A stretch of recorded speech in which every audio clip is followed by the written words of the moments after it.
I'm Evelyn Wilson. In June 2010, our lives were turned upside down when our daughter Katie, who at the time was 15 years old, was diagnosed with osteosarcoma. Osteosarcoma is better known as the Terry Fox cancer.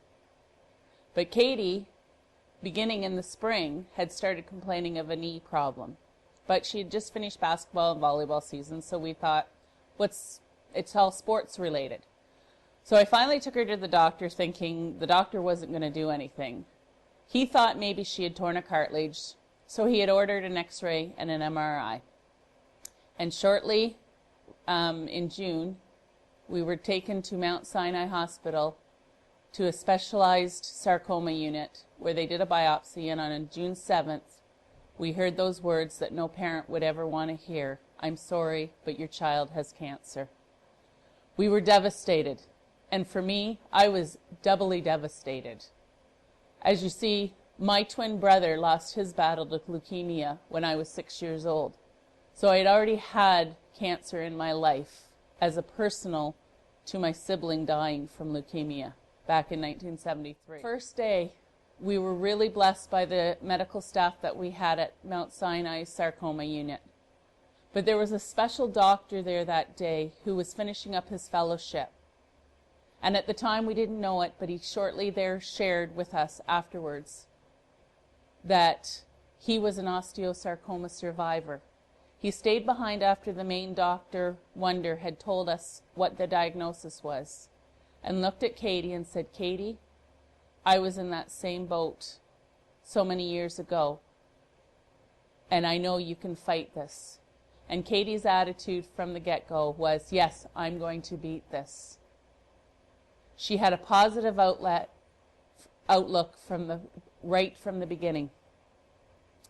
When she realized the chances of her losing her leg, the first thing she said was, well, at least I only have one leg to shave. And from right then and there, we knew that Katie was going to be a fighter, and she was going to help us through the emotions we would face.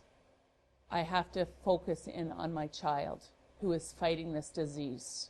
And watching your child go through chemotherapy, watching her lose her hair, but to her, she didn't really care. She had a special little sock monkey hat that her special friend made her. And she loved to wear that. And she was always smiling, and she was always just very positive. And so during the treatment, during the summer, we thought things were going well. She seemed to be doing okay. She seemed to be holding up. She did lose 50 pounds, which when you see your daughter drop that much and go from a very athletic, muscular young teen to losing 50 pounds, it's very difficult to watch.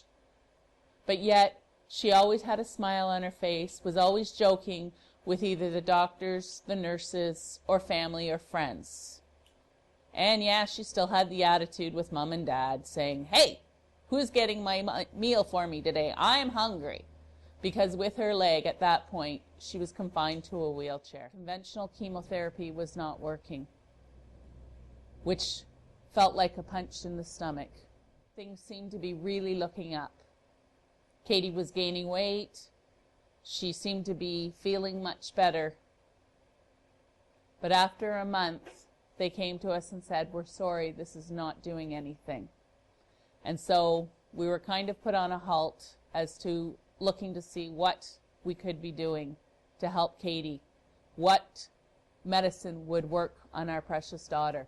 So Children's Wish provided everything for us, and it was just an incredible trip, and it is a lifetime of memories that we will never forget.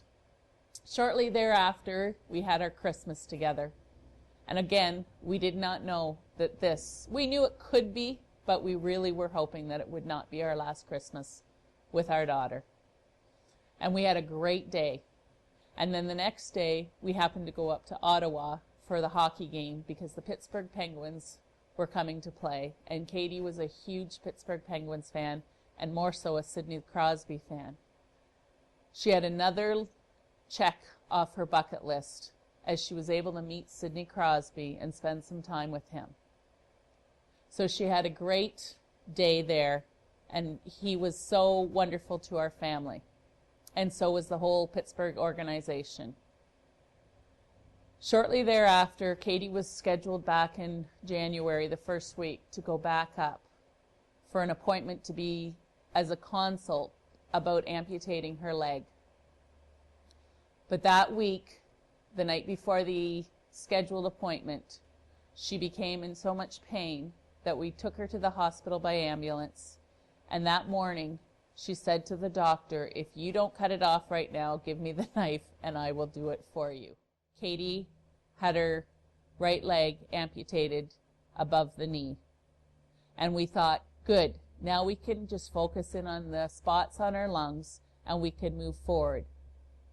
Katie was so excited to have that leg gone because it meant mobility for her. And she was up walking that week at the hospital for the first time in 7 months. There was so much joy and there was so much incredible responses because of how Katie changed in that week. She had been positive the whole time, but now she knew she could get back up and didn't have to rely on people pushing her in a wheelchair. Our joy was short-lived, as at the end of that week, the doctor came to us and basically told us that the lungs were now filling very quickly with tumors and that we would need to begin palliative care for our wonderful daughter. She figured that basically it would be 3 to 6 months from that time. And so we had the hard task of going home and informing family and friends that Katie wasn't going to make it. But Katie, she still, no matter what, still had that positive outlook. She was making people laugh, and in her bedroom, when her friends would come to visit, we could hear the laughter of teenagers the way it should be. The next day, because of a pending snowstorm, we stayed in Toronto. And we were getting ready to go home, and then Katie called us at the hotel room, and she said, "Call an ambulance. I can't breathe." We rushed her into Sick Kids, and so they got her settled and stabilized, and the goal was to bring her home. Unfortunately, life took a different toll for us, and on February 10th of 2011, Katie went home to be with Jesus, and her life ended here on this earth, but her legacy goes on. And through family, friends, and this community, we are bringing awareness, not only to childhood cancer, but to awareness to all cancers, to raise much needed awareness for research, because we have come a long way, and we can continue to come a long way with your support, because cancer changes your life forever. We love you, Katie, and miss you.